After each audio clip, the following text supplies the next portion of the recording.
it ever comes down to a choice, you'll make the right one. Today, the Prime Minister begins this critical summit with President Toussaint. You want us to better police our borders? I want to police them for you. You can't allow the French to dictate terms. The story of Hostage unfolds like a tightly coiled spring, releasing tension in slow, deliberate bursts as each moment drags the viewer deeper into a spiral of fear, desperation, and unexpected courage.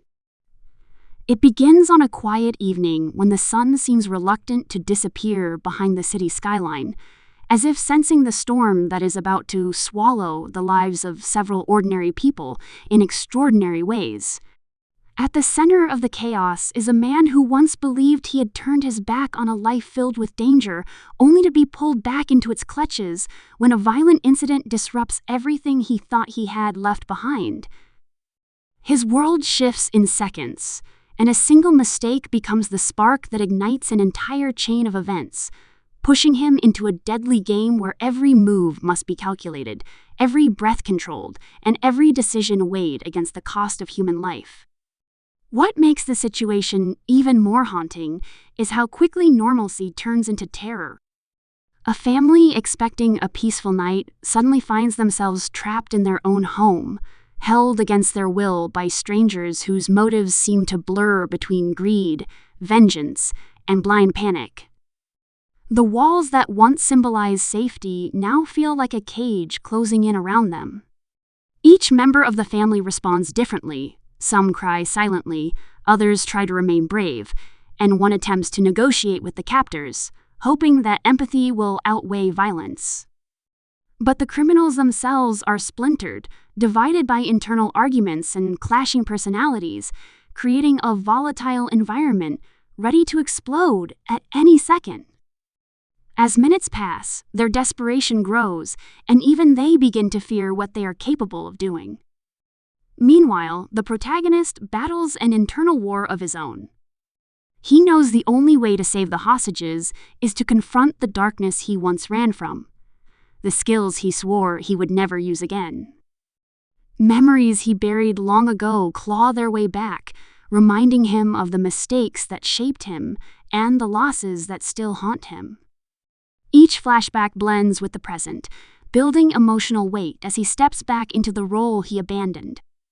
But this isn't a simple return to old habits.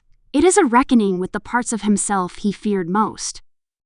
Even as he plans the rescue, he questions whether he is doing it for redemption or simply out of instinct, unable to ignore the call to protect those in danger.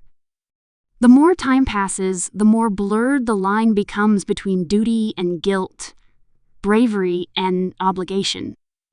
As tension escalates inside the house, the criminals begin losing control of their own plan. One of them becomes increasingly unstable, pacing restlessly, whispering arguments with himself, and making threats that shake the others. The hostages notice the cracks forming and begin to understand that the greatest danger might not be the original plan, but the unpredictable spiral of fear gripping their captors. Instead of a coordinated operation, it is a crumbling alliance fueled by miscommunication, rising paranoia, and the suspicion that they have already crossed a point of no return. One wrong move, a cough, a sudden noise, a glance interpreted as defiance could lead to irreversible consequences. Every heartbeat feels like a countdown, and every second drags the situation deeper into chaos. Outside, the protagonist studies the house from a distance, analyzing entry points, blind spots, and the movements of the captors. His experience allows him to see patterns others would miss, to hear threats in the tone of voices muffled by walls, and to anticipate violence before it erupts. He knows that the criminals are running out of time and that desperate people make the most dangerous decisions. But more than that, he senses something deeper, a hidden motive behind one of the captors that doesn't align with the others.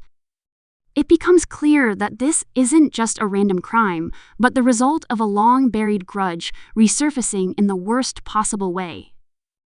The realization hits him hard, turning the mission from one of survival into a personal confrontation with the past he tried to erase. Inside the house, the family begins subtly working together, discovering small ways to communicate without alerting the captors. A simple glance, a shift in posture, a whispered word becomes part of their silent strategy. The youngest member of the family displays surprising resilience, offering comfort to the others, even while holding back tears.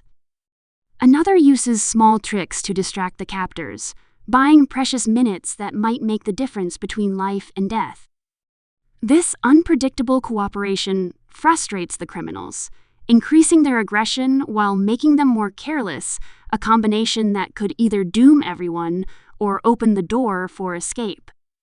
As night deepens and the situation deteriorates further, the protagonist finally makes his move.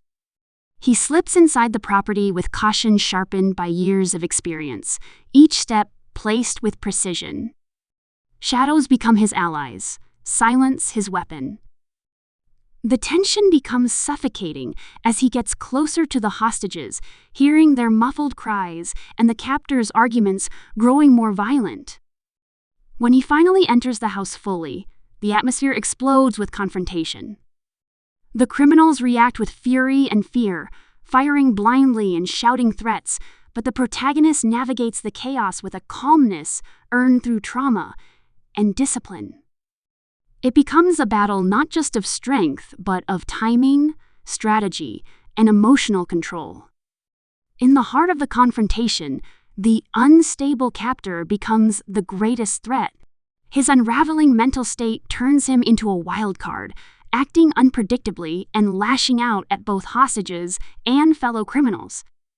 The protagonist recognizes that he cannot be reasoned with, that his actions are driven by a mixture of desperation and long-suppressed rage. Their clash becomes the central point of the story, a collision of broken lives shaped by pain, secrets, and choices that led them to this moment. When the struggle reaches its peak, the house becomes a battleground filled with shattered furniture, broken memories, and the echoes of decisions that could never be undone. The final moments of Hostage deliver a blend of emotional exhaustion and cathartic relief. The family, though shaken and scarred, survives with a newfound appreciation for the fragility of safety and the strength they discovered within themselves. The protagonist, however, is left with the heavy realization that saving others does not erase his own past. It only brings clarity to the future he must face. His rescue is not a triumphant victory, but a solemn acknowledgement of the burdens he carries. He walks away from the scene, knowing that the lives he saved will move forward, but his own will remain entangled with the shadows he cannot escape. As dawn finally breaks, the quiet light spreading across the city symbolizes both an ending and a beginning. For the family, it marks the return of hope after a night ruled by terror. For the protagonist, it is a reminder that redemption is not found in a single act, but in the ongoing struggle to confront one's mistakes and choose a path that protects others from experiencing the same pain. The story leaves viewers with lingering questions about morality, resilience, and the unpredictable ways life forces ordinary people to act with extraordinary courage.